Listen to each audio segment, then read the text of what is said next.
आप देख रहे हैं TNB। नमस्कार, TNB में आपका स्वागत है। जब बात पुनर्जन्म की आ जाती है तो कई लोगों का इस पे भरोसा करना काफ़ी ज़्यादा मुश्किल हो जाता है। कई लोगों के मन में कई ज़्यादा सवाल होते हैं कि आखिर क्या सच में पुनर्जन्म सच होता है? क्या सच में कोई इंसान मरने के बाद वापस आता है और उसे अपने पिछले जन्म की सारी बातें याद होती हैं? कई बार लोगों के सामने ऐसे मामले भी आए हैं जिसे देखकर लोग हैरान परेशान हो गए और उस पर विश्वास करने में उन्हें काफ़ी ज़्यादा कठिनाई भी हुई है। और ऐसा ही एक मामला उत्तर प्रदेश के एक गांव से सामने आ रहा है जो कि काफ़ी चौंका देने वाला है। दरअसल एक लड़का है जिसकी मृत्यु 8 साल पहले हो चुकी है और अचानक से बीते 19 अगस्त के दिन उस मृत्यु हो चुके लड़के के परिवार से ही मिलने एक और लड़का पहुंचता है और वहां पर जाकर कहता है कि वो उनका ही बेटा रोहित है, जिसे सुनकर उसके माँ बाप काफ़ी ज़्यादा हैरान हो चुके हैं क्योंकि उन्हें लगता है कि उनका बेटा तो 8 साल पहले मर चुका है, तो ये उनका बेटा कैसे हो सकता है। ऐसे में कई सारे सवाल भी खड़े हो जाते हैं कि क्या ये बच्चा सच बोल रहा है, क्या ये बच्चा मजाक तो नहीं कर रहा है।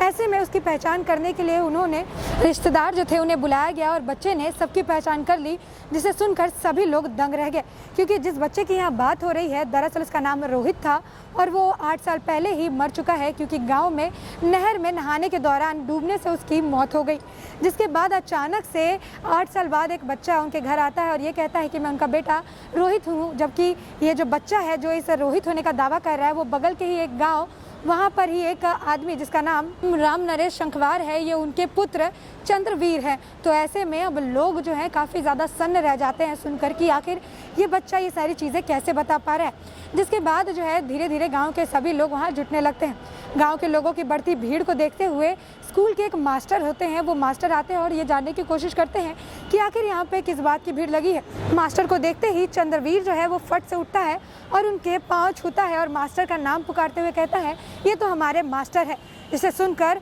जो वहाँ पे टीचर खड़े रहते हैं उनका भी सर चकरा जाता है कि आखिर ये बच्चा कैसी बात कर रहा है और ये मुझे कैसे जानता है, क्योंकि इससे तो मेरी कभी मुलाकात ही नहीं हुई। जिसके बाद जो गांव वाले हैं और जो रोहित के माता पिता है वो चंद्रवीर को उसी स्कूल में ले जा गए जहां पर रोहित पढ़ता था और उससे कई सारे सवाल पूछे कि तुम कौन से कक्षा में पढ़ते थे, कौन तुम्हारे टीचर थे, कौन सा तुम्हारा जो है इसमें रूम है। और वो चंद्रवीर जो है वो सारे जवाब एकदम सटीक दे देता है, जिससे लोग जो है काफ़ी ज़्यादा हैरान रह जाते हैं कि आखिर चंद्रवीर को रोहित के बारे में इतनी सारी बातें कैसे पता है और वो चंद्रवीर जो कि रोहित होने की बात कह रहा है वो रोहित से जुड़े इतनी सारी चीज़ें कैसे जानता है। उसके बाद चंद्रवीर के पिता को बुलाया जाता है और उनसे बात की जाती है कि आखिर उनके पुत्र को रोहित के बारे में इतनी सारी बातें कैसे पता है। उसके बाद चंद्रवीर के पिता जो बात कहते हैं उसे सुनकर भी लोगों की आंखें खुली रह जाती है, क्योंकि चंद्रवीर के पिता बताते हैं कि जब से चंद्रवीर का जन्म हुआ वो बड़े छोटे से ही इस गाँव की बातें करता था और यहाँ ले चलने की बात कहता था और साथ ही पुनर्जन्म की बातें भी कहता था।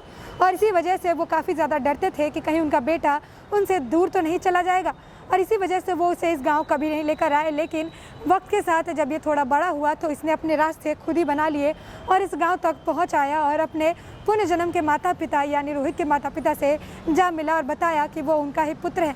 अब इस बात को लेकर काफ़ी ज़्यादा संशय बना हुआ है, क्योंकि जो लोग वहाँ बातें सुन रहे हैं उन्हें अपने कानों पर और आँखों पर भरोसा ही नहीं हो पा रहा है कि आखिर ये रोहित जो है चंद्रवीर के नाम से वापस लौट आया है। तो ऐसे में अब लोग जो है काफ़ी हैरान हैं, परेशान हैं और इस मामले की तह तक जाने की कोशिश कर रहे हैं, लेकिन किसी के हाथ कुछ नहीं लग रहा है क्योंकि रोहित से जुड़े हर सवाल का जवाब चंद्रवीर के पास मौजूद है, जो कि लोगों को भरोसा दिलाने के लिए काफ़ी है कि रोहित का जो पुनर्जन्म है वो चंद्रवीर के रूप में हुआ है। तो ऐसे भी आने वाले वक्त में ही साफ हो पाएगा कि आखिर ये दोनों परिवार क्या इस बात से संतुष्ट हो पाते हैं कि इस बच्चे का पुनर्जन्म हुआ है या फिर इस मामला और तूल पकड़ता हुआ नजर आता है और इसको लेकर आगे छानबीन और जांच भी की जाती है कि आखिर ये बच्चा सच बोल रहा है या फिर कहानी बना रहा है या फिर ये सारी जो अफवाह है ये झूठ है। ये तो आने वाले वक्त में साफ हो ही जाएगी। तब तक के लिए देश और दुनिया से जुड़ी अपडेट्स के लिए TNB के साथ बने रहें। हमारे नए अपडेट्स पाने के लिए चैनल को सब्सक्राइब करें और बेल आइकॉन पर क्लिक करें।